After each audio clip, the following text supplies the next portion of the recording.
भारत ने एक नए खतरनाक मिसाइल का तजुर्बा किया है। क्या नई जंग का खतरा करीब है? इसराइली हथियार भारतीय तैयार है। भारत और इसराइल का गठजोड़ बेनकाब। क्या बात कर रहे हैं? भारत बहुत तेजी के साथ अपनी जंगी कुव्वत को बढ़ाता हुआ नजर आ रहा है और इसराइल के साथ मिलकर एक खतरनाक मिसाइल की डील भी आप समझिए कि हो चुकी है। जी हाँ, अब इजराइल की गोद में बैठकर उससे एयर लॉरा जैसी मोहलिक इजरायली मिसाइल टेक्नोलॉजी खरीद रहा है।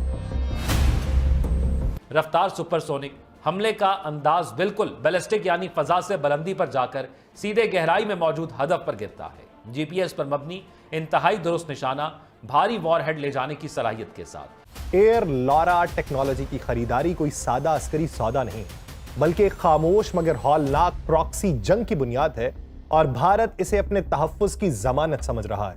यह कदम सिर्फ एक दिफाई अपग्रेड नहीं, बल्कि पाकिस्तान और चीन जैसे रिवायती हरीफों के खिलाफ एक स्ट्रैटेजिक हमला आवर तैयारी है। तो ये सब कुछ हमारे लिए एक आई ओपनर होना चाहिए और हमें इसकी समझ होनी चाहिए कि ये आखिर मामला जा कहां पे रहा है।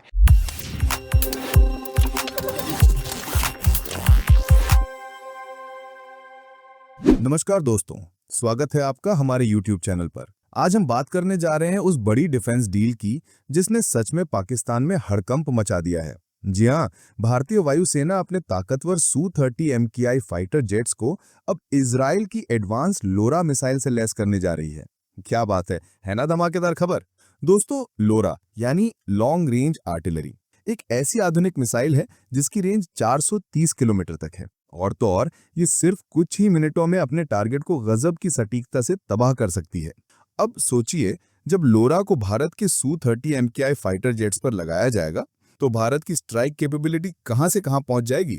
अब हमारी वायुसेना किसी भी वक्त सीमा पार दुश्मन के रणनीतिक टारगेट्स, चाहे कमांड सेंटर्स हों, एयरबेस या फिर बंकर, सब पर बिना एयर स्पेस छोड़े ही अटैक कर सकेगी। यही वजह है कि पाकिस्तान की मीडिया और एक्सपर्ट्स की नींद अब उड़ चुकी है। और दोस्तों, इस डील का सबसे बड़ा फायदा यह है कि मेक इन इंडिया के तहत अब इसकी प्रोडक्शन भारत में इजराइल के साथ मिलकर होगी। इसका मतलब टेक्नोलॉजी ट्रांसफर भी और आत्मनिर्भर भारत भी, है ना गर्व की बात। एक्सपर्ट्स तक मान रहे हैं कि इस डील से साउथ एशिया का मिलिट्री बैलेंस पूरी तरह बदल सकता है और पाकिस्तान को तो अब अपनी रणनीति फिर से सोचनी ही पड़ेगी। तो दोस्तों, आप क्या सोचते हैं? क्या लोरा मिसाइल भारत की स्ट्राइक कैपेबिलिटी में क्रांति लाने वाली है? क्या इससे दक्षिण एशिया में नई रेस शुरू होगी?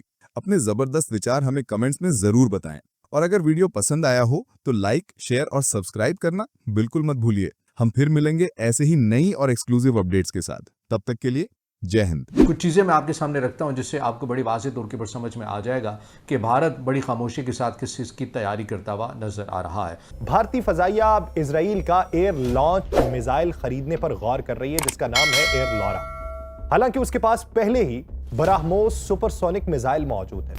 मई 2025 में ऑपरेशन सिंदूर के दौरान इजरायली रैम्पेज मिसाइल के इस्तेमाल ने भारत को यह खुशफहमी दी थी कि वो जंगी महारत का शहंशाह बन चुका है और अब वो अगले दर्जे की टेक्नोलॉजी के पीछे पागल हो रहा है। ये इजरायली मिसाइल जो 400 से 430 किलोमीटर तक दुश्मन के अंदर मार कर सकता है, ये भारत को इस खुशफहमी में मुबतला कर रहा है कि वो महफूज फासले से हाई इंपैक्ट हमला कर सकेगा। ये जदीद टेक्नोलॉजी और जंगी चालाकी का इम्तजाज है जो भारतीय फजाइया को सफ़े अव्वल की बरतरी का ख्वाब दिखा रहा है।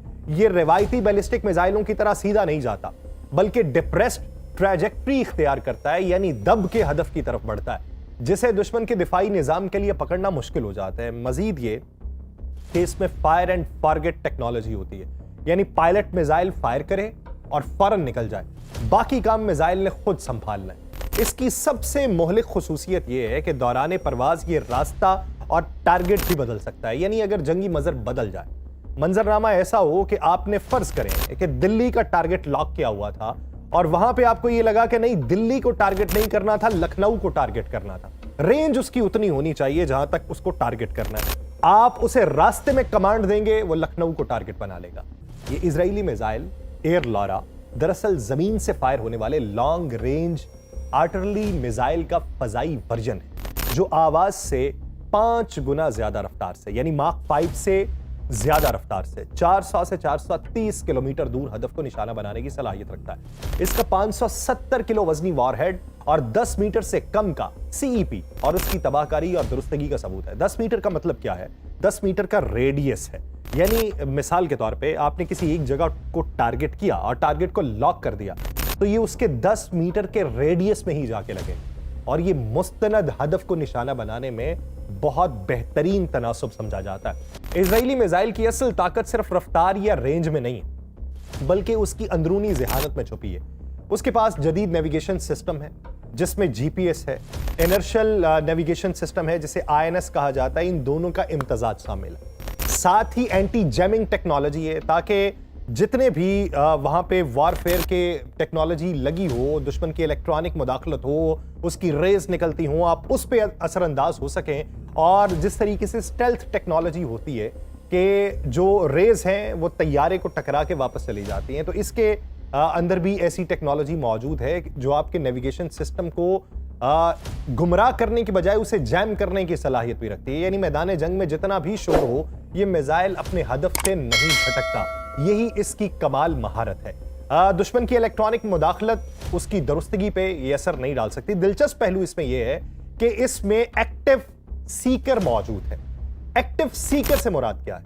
दिलचस्प पहलू में जो अक्सर मिसाइलों में महंगे और पेचीदा सेंसर्स होते हैं, ये उसके जरिए हदफ को तलाश करते हैं। इस इजरायली मिसाइल का सीकर लेस डिजाइन ना सिर्फ इसे निस्बतन सस्ता बनाता है, बल्कि तकनीकी एतबार से आसान भी बनाता है और फिर भी ये मोहलिक हद तक दुरुस्त निशाना लगाने की सलाहियत रखता है। सादगी और महारत का ये इम्तजाज इजरायली हिकमत अमली में वो एक सिग्नेटरी रखता है जिसके जरिए वो कम लागत में ज्यादा तबाही की सलाहियत पैदा कर रहा है, और अब यही टेक्नोलॉजी वो भारत के हाथ में देना चाह रहा है। भारत इस वक्त जंगी जुनून में इस कदर अंधा है कि हर नई टेक्नोलॉजी उसे फतह का एक नया ख्वाब दिखा रही है, चाहे वो किसी और जंग का हथियार ही क्यों ना हो। इजरायली मिसाइल को अब भारतीय फजाइया अपने जंगी तैयारों का हिस्सा बनाने के लिए पर तोड़ रही है। उसकी असल ताकत सिर्फ रफ्तार या रेंज में नहीं है, बल्कि उसके मोहलिक वॉरहेड्स में छुपी है।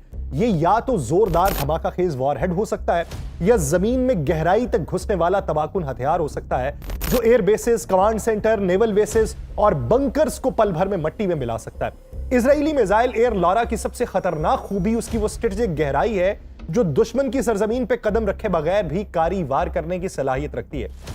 वो अहदाफ जिन्हें माजी में निशाना बनाने के लिए कई तैयारों को खतरनाक फजाई हुदूद में दाखिल होना पड़ता था, वो अब एक तैयारा, एक मिसाइल और एक बटन से तबाह कर सकते हैं। यानी मिसाल के तौर पे पाकिस्तान की फजाई हुदूद से बाहर तैयारा कोई मौजूद हो और वहां से वो 400 किलोमीटर दूर का टारगेट कर ले, और ये मिसाइल मुख्तलिफ भारतीय फजाई प्लेटफॉर्म्स पे नस्ब किया जाएगा, जिससे भारतीय फजाइया अपनी हमलावर कुव्वत को बैक वक्त कई समतों में फैलाने के काबिल होगी।